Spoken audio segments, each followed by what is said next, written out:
Okay, the next piece of information is actually in your book. It's on page 157 if you have it. But if you don't have it, the book yet, then we'll go over this real quick.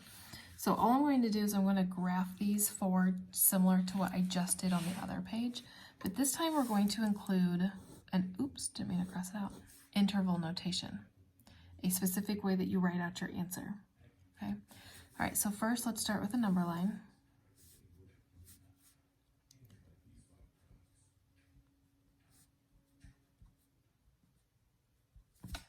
I know that my values have to be greater than 4, so it's going to be an open circle and the numbers that are greater. So now I want to write out this answer that represents what I have here in the graph. So what it's saying is, if you start at the number 4 and you go to the right, any number will make the statement true, so it's an infinite amount of numbers, and that's the infinity sign.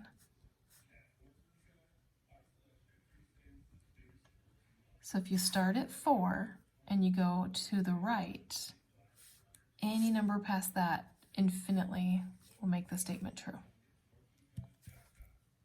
Okay. Okay, let's do again.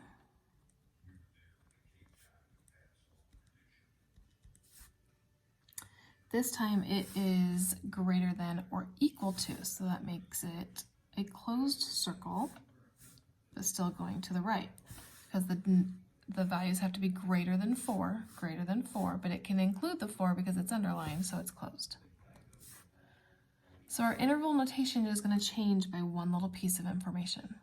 It still starts at the 4, it still goes to the right infinity amount of times, but because it starts on the 4 and includes the 4, because it's underlined, it includes the 4, it's going to be a bracket instead of a parenthesis. Okay. Next one.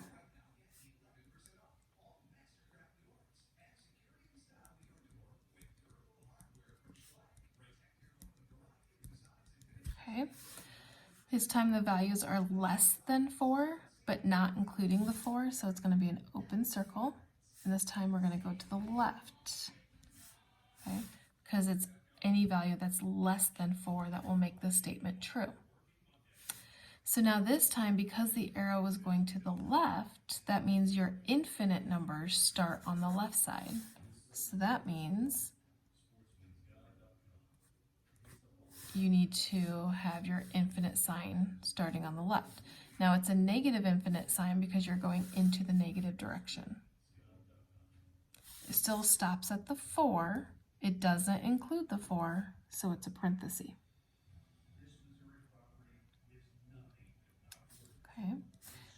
And the last one starts at the 4, 5, 6, 7.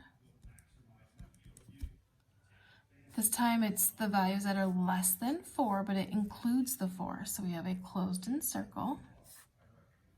It's the values to the left, but this time it includes the 4.